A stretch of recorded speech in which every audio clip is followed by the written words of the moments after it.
बिस्मिल्लाहिर्रहमानिर्रहीम। अस्सलामुअलैकुम दोस्तों अक्सर ये सवाल किया जाता है कि डॉक्टर जाकिर नाइक और श्री रविशंकर के दरमियान होने वाली डिबेट आखिर गई कहां। वो लोग जो श्री रविशंकर को नहीं जानते उनकी मालूमात के लिए अर्ज है कि श्री रविशंकर एक भारतीय हिंदू पंडित है जो कि लोगों को मुसलसल बेवकूफ बना रहा है और मजहब के नाम पर लोगों को मजबूर करता है कि वो उस शख्स की पैरवी करने लगे। यही हिंदू पंडित बहुत से मौकों पर डॉक्टर जाकिर नाइक के खिलाफ मुख्तलिफ मुगल्लज़ात भी बकता है और डॉक्टर जाकिर नाइक के बारे में एक मौके पर गुफ्तगू करते हुए इस भारतीय हिंदू पंडित ने डॉक्टर जाकिर नाइक को अपने पांव की जूती के बराबर भी करार दिया था। और दोस्तों आज से कई साल पहले डॉक्टर जाकिर नाइक और श्री रविशंकर के दरमियान एक बड़ा मकालमा यानी मनाजरा हुआ था जिसमें डॉक्टर जाकिर नाइक दीन इस्लाम की नुमाइंदगी कर रहे थे और ये हिंदू पंडित हिंदू मजहब की नुमाइंदगी करने की कोशिश कर रहा था। डॉक्टर जाकिर नाइक और श्री रविशंकर के दरमियान ये मनाजरा लगभग 2.5 से 3 घंटे के दौरान ये का है।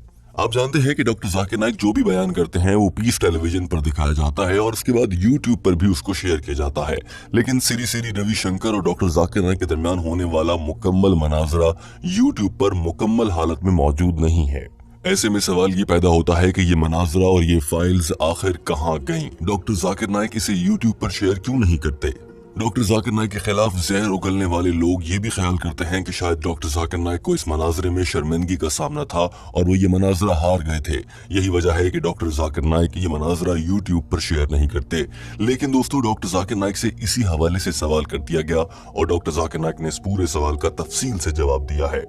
डॉक्टर जाकिर नाइक ने इस सवाल का जवाब अंग्रेजी जबान में गुफ्तगू करते हुए दिया है। अंग्रेजी जबान से उर्दू में तर्जुमा करके इस गुफ्तगू को आपके लिए पेश करने जा रही है। डॉक्टर जाकिर नाइक से सवाल किया गया और डॉक्टर जाकिर नाइक मुस्कुराए क्यों? ये मनाजिर देखिए, सवाल सुनिए और फिर आगे बढ़ते हैं। Student from Mirpur, Dhaka, Bangladesh. Assalamu alaikum, sir. Why is Shri Ravi Shankar debate with you not available on the YouTube? Bangladesh के दारुल हुकूमत ढाका से एक सवाल डॉक्टर जाकिर नाइक तक व्हाट्सएप के जरिए पूछा जिसमें यह कहा गया कि आपके और श्री रविशंकर के दरमियान होने वाली डिबेट यूट्यूब पर मौजूद क्यों नहीं है। डॉक्टर जाकिर नाइक ने जवाब में कहा कि मेरी श्री रविशंकर के साथ जनवरी 2006 में डिबेट हुई थी। ये वही वक्त था जब डॉक्टर जाकिर नाइक ने पीस टेलीविजन को लॉन्च किया था। डॉक्टर जाकिर नाइक कहते हैं कि ये डिबेट बहुत कामयाब रही थी और अल्लाह की मदद से मैंने श्री रविशंकर को सबके सामने शर्मिंदा कर दिया था। लेकिन जब ये डिबेट खत्म हुई और प्रोग्राम खत्म हुआ तो श्री रविशंकर मेरे पास अकेले में आए और मुझे कहने लगा कि ये डिबेट टेलीविजन पर नशर ना की जाए और ना ही यूट्यूब पर अपलोड की जाए।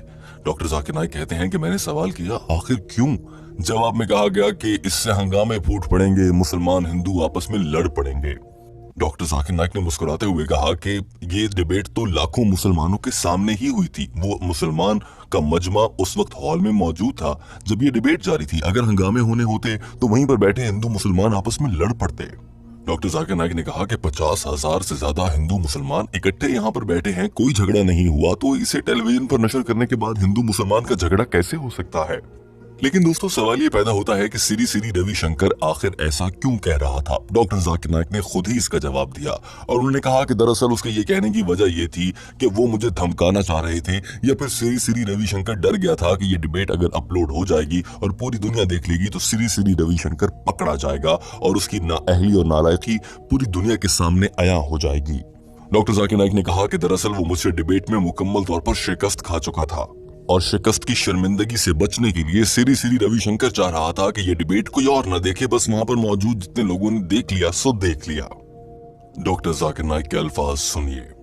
Shri Ravi told me that please do not telecast this again. I said, right?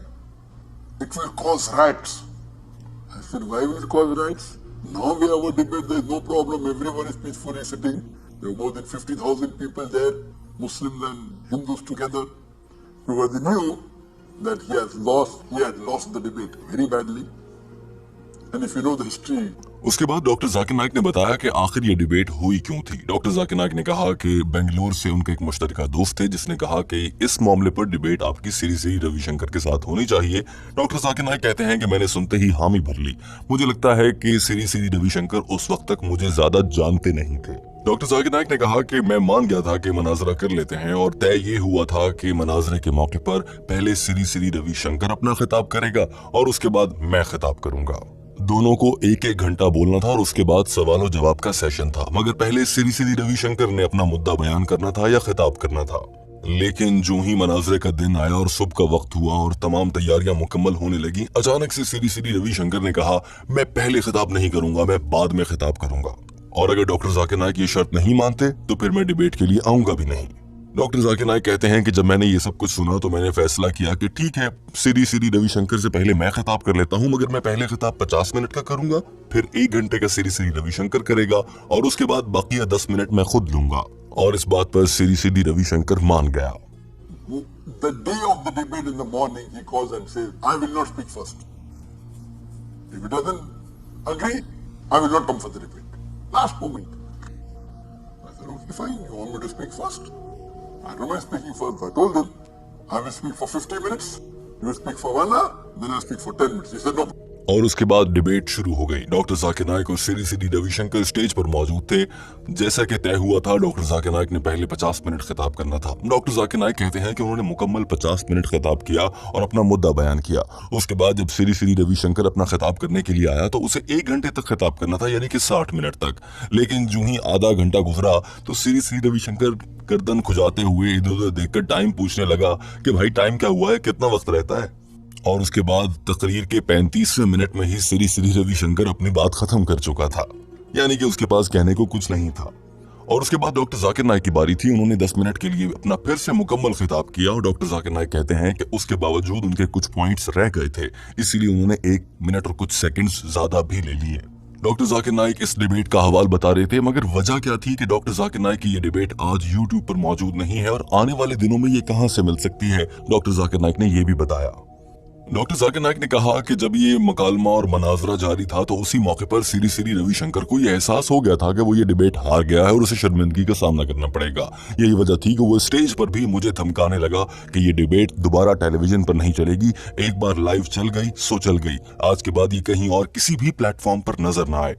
लेकिन अब श्री श्री रविशंकर जैसा मक्कार आदमी अपने लिए कुछ ना कुछ तो करेगा। उसने ये सोचा कि जाकिर नाइक ऐसे तो मान नहीं रहे और जाकिर नाइक रुके भी नहीं। यही डिबेट डॉक्टर जाकिर नाइक की जानिब से पीस टेलीविजन पर कई मर्तबा बराह रास्त लोगों को दिखाई गई है और दुनिया भर के लाखों लोगों ने इसे देखा है। लेकिन ये बात श्री श्री रविशंकर को बहुत ज्यादा चुभ रही थी और वो चाहता था कि ये डिबेट आज के बाद कभी भी टीवी पर नजर ना आए। लेकिन जाकिर नाइक बार बार ऐसा कर रहे थे और लोगों को दिखा रहे थे कि किस तरह श्री श्री रविशंकर बेनकाब हो गया। मक्कार श्री श्री रविशंकर को जब कोई और रास्ता नजर ना आया तो वो ये पूरा मामला उठाकर अदालत में ले गया और अदालत में जाकर ये कहने लगा कि इस पूरी डिबेट के कॉपीराइट्स मेरे हैं, यानी कि इस डिबेट में मैं नजर आ रहा हूं और ये डिबेट मेरी है। डॉक्टर जाकिर नाइक इसे अपने प्लेटफॉर्म पर नहीं चला सकते। श्री श्री रविशंकर को लगा था कि शायद भारतीय अदालतें उसके हक में फैसला दे देंगी और ये डिबेट टेलीविजन से हट जाएगी। डॉक्टर जाकिर नाइक ने बताया कि साल 2006 में होने वाले मनाजरे के बाद जब श्री श्री रविशंकर कुछ सालों बाद इसे भारतीय अदालत में ले गया तो वहां से ये फैसला सन 2016 में आया और कहा गया कि इस डिबेट के तमाम कॉपीराइट्स डॉक्टर जाकिर नाइक और उनकी टीम के पास है, क्योंकि श्री श्री रविशंकर ने इस डिबेट के एहतमाम में 1 रुपया भी नहीं लगाया था।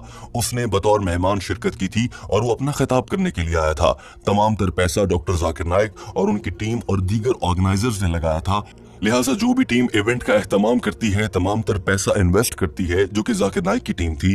कोई भी चीज हो वो उसकी मालियत उसी टीम की बनती है, यानी कि इस मनाजरे की जो फाइल्स हैं उसकी मालियत डॉक्टर जाकिर नाइक की है, श्री श्री रविशंकर की नहीं है। और श्री श्री रविशंकर को भारतीय अदालत से मुंह की खाना पड़ी।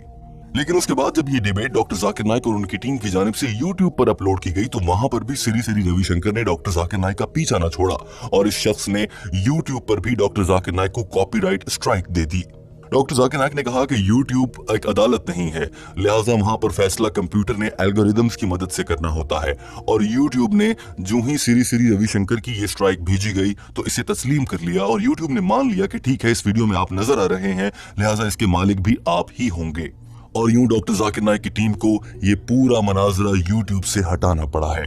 लेकिन दोस्तों सवाल ये पैदा होता है कि डॉक्टर जाकिर नाइक ये मनाजरा पीस टेलीविजन पर तो दिखा सकते हैं, वो लोग जो पीस टेलीविजन नहीं देखते वो ये मनाजरा आने वाले दिनों में कब और कहां देख सकेंगे। डॉक्टर जाकिर नाइक ने इसका भी जवाब दिया। he files a case in the Indian Court of Law saying that I have got copyrights for that video. It was done by the organizer and we had supported. He did not spend a single penny. Maximum maybe he came back and the petrol. Doctor Zakir Naik ने कहा कि अब अच्छी खबर यह है कि मैं बहुत जल्द वो मनाजरा पूरी दुनिया के लिए पेश करने जा रहा हूं और दुनिया भर के मुसलमान गैर मुस्लिम लोग उसे समझ और देख सकेंगे। मगर ये YouTube पर दस्तयाब नहीं होगा क्योंकि YouTube पर श्री श्री रविशंकर की जानिब से कॉपीराइट्स का दावा किया जाता है जिसे YouTube मान लेता है। लिहाजा डॉक्टर जाकिर नाइक ने फैसला किया है कि अल हिदाया टेलीविजन के नाम से एक वेबसाइट लॉन्च की जाएगी। डॉक्टर जाकिर नाइक कहते हैं कि ये वेबसाइट दरअसल नेटफ्लिक्स की तर्ज की और उससे भी बड़ी वेबसाइट बन जाएगी। अल हिदाया टीवी की इस वेबसाइट पर डॉक्टर जाकिर नाइक के मुताबिक श्री श्री रविशंकर के साथ होने वाली डिबेट वहां पर अपलोड कर दी जाएगी और मार्च 2021 के बाद से ये डिबेट दस्तयाब होगी। कोई भी शख्स इसे वहां से देख सकता है। याद रखिए दोस्तों, डॉक्टर जाकिर नाइक की जानिब से हाल ही में फैसला किया गया है कि वो नेटफ्लिक्स की तर्ज का अल हिदाया टेलीविजन लेकर आएंगे। वाज़ेह रहे कि नेटफ्लिक्स दरअसल एक फिल्में और मूवीज देखने की वेबसाइट है जहां पर दुनिया भर से फिल्में अपलोड होती हैं और लोग पैसे देकर वो फिल्में देखते हैं। अब डॉक्टर जाकिर नाइक उसके मुकाबले में अल हिदाया टीवी ला रहे हैं जहां पर दीन इस्लाम से मुतालिक मुख्तलिफ लेक्चर्स और कोर्सेज हुआ करेंगे। इस हवाले से आपको आने वाले दिन किसी वीडियो में बताया जाएगा। डॉक्टर जाकिर नाइक ने कहा कि अल हिदाया टेलीविजन पर श्री श्री रविशंकर के साथ होने वाली ये डिबेट मुफ्त में दस्तयाब होगी और फ्री ऑफ कॉस्ट कोई भी इसे देख सकेगा। Alhamdulillah, as I mentioned in my last session, last Saturday, that inshallah in the second half of March, that is about 5 to 7 weeks from now, we are going to launch a new platform, and that is Al Hidayah. There will be some videos which will be free. Inshallah, this video, this debate of myself with Shri Ravi Shankar, will keep it free. Anyone can watch, inshallah. So this will be one of the debates that, inshallah, it will be free. Doctor Zakir Naik अपनी बात मुकम्मल कर चुके थे और उन्होंने बता दिया था कि श्री श्री रविशंकर के साथ होने वाला मकालमा यूट्यूब पर मौजूद क्यों नहीं और अल हिदाया टीवी पर ये कैसे देखा जा सकता है। दोस्तों, टीम हम कदम यहाँ पर आपसे एक सवाल करना चाहती है, आपकी इस मामले पर क्या राय है? आप श्री श्री रविशंकर को क्या पैगाम देना चाहते हैं? कॉमेंट कीजिए, डॉक्टर जाकिर नाइक से मोहब्बत का इजहार कीजिए और श्री श्री रविशंकर को बता दीजिए कि मुसलमान डॉक्टर जाकिर नाइक से कितना प्यार करते हैं। वीडियो देखने का बहुत शुक्रिया। हमारे चैनल हम कदम को सब्सक्राइब कर लीजिए।